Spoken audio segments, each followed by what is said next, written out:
What is up, everybody? Welcome back to another video on my YouTube channel, and so much stuff going on in the sports world. But the first thing I want to start out with is the situation with the Brooklyn Nets involving Steve Nash, Kyrie Irving, and many others. So first off, as you probably all know, the Brooklyn Nets have fired Steve Nash after basically almost after 2 full seasons as head coach. And the first 6 or 7 games of this year, the Brooklyn Nets have decided to end the Steve Nash experiment. And this isn't really surprising. It's something that had to be done because the Nets started out the season awful. They weren't playing any defense. Teams were getting whatever they wanted on them on basically every possession. KD and Kyrie were putting up over 30 points a game, and it didn't do anything because teams were getting whatever they wanted on defense. And it kind of seemed like before the season started, KD and Kyrie were done with Steve Nash. They didn't want him to be head coach, even though they were both in favor of hiring him in the first place. And so now the Brooklyn Nets, it looks like what the rumor is, not rumor, well, yeah, rumor. They're looking to hire Celtics head coach Ime Udoka, who was suspended by the Celtics prior to the season for having an inappropriate relationship with a female member of the team.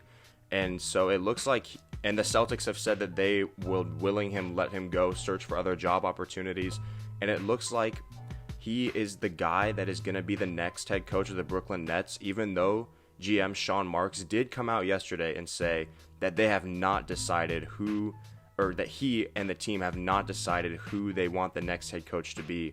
And so just looking at this from a basketball perspective, because there's a lot of other stuff outside of basketball that seems kind of wrong about hiring Ime Udoka, but just looking at it from a basketball perspective, if KD and Kyrie are there with Udoka and he can get them to buy in on the defensive side of the ball like he did with the Celtics with Jason Tatum, Jaylen Brown, and all those guys, the Nets could be a force in the Eastern Conference, but that's depending on whether or not they want to buy in. Because you have to look at the Nets. KD and Kyrie are not the personalities of Jason Tatum and Jaylen Brown. Jaylen Brown and Jason Tatum seem like two guys who are willing to be coached. They want to be coached. And you can see how what they did last year is carrying into this year so far. They look pretty decent under Joe Mazzulla. Their defense hasn't been as good, but their offense is really good, which is why they're still obviously a contender out in the Eastern Conference. But when you look at the Nets with KD and Kyrie, he said when Steve Nash was hired that he doesn't think he needs a coach or the team needs a coach, and he may have apologized for that. He may have tried to clarify that statement a bunch of times, but it's pretty obvious that's truly what he does think about the situation in Brooklyn. And he's just not someone that you can rely upon to be present for the season.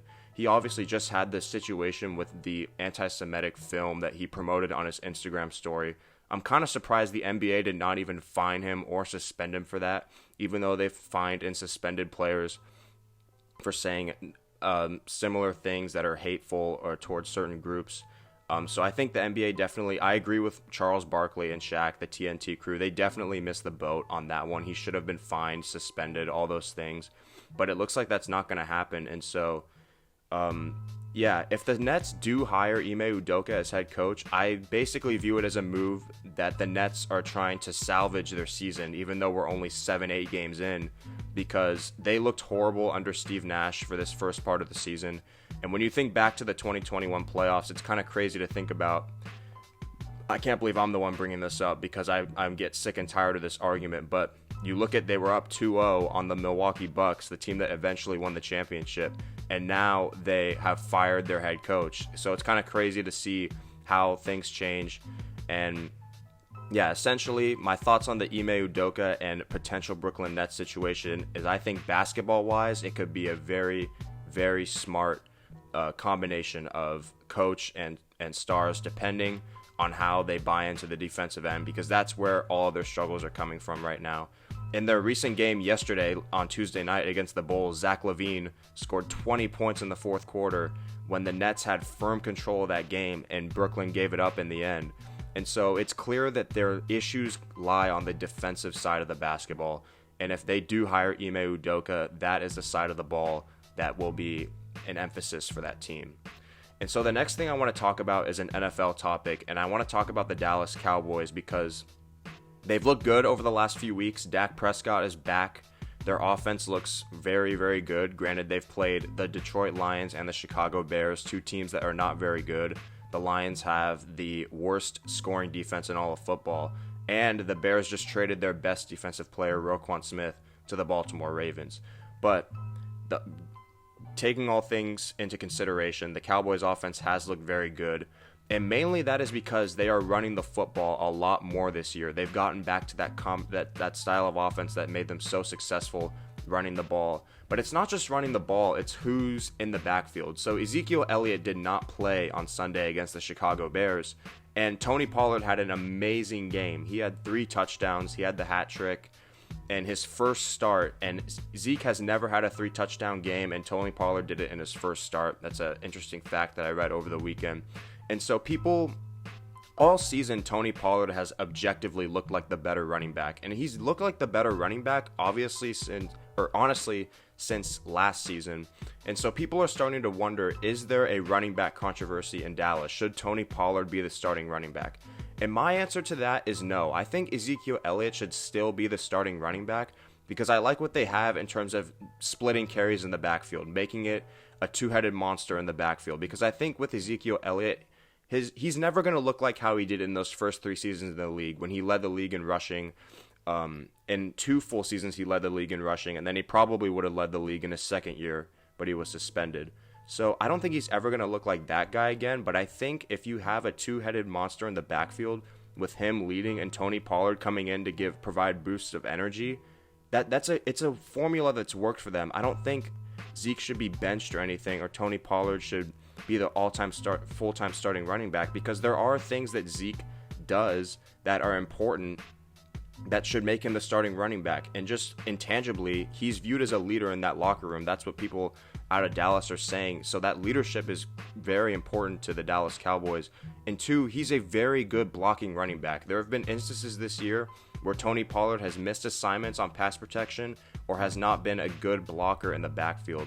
And so I think that Ezekiel Elliott should still remain the starting running back, but that's not to discredit what Tony Pollard has been doing this season and even what he was doing last season, because he is a very good player, and the Cowboys are going to have to find a way to keep him, because I believe he should be headed for a contract extension pretty soon. I'm not sure when his contract expires, but I'm pretty sure this is like his 4th season in the league, so he should definitely be on watch for a contract extension, and he will definitely have suitors in free agency if the Cowboys don't want to pay him, which I don't know why they would, unless they somehow can't afford him or something. But yeah, that's my short thoughts on the running back controversy in Dallas.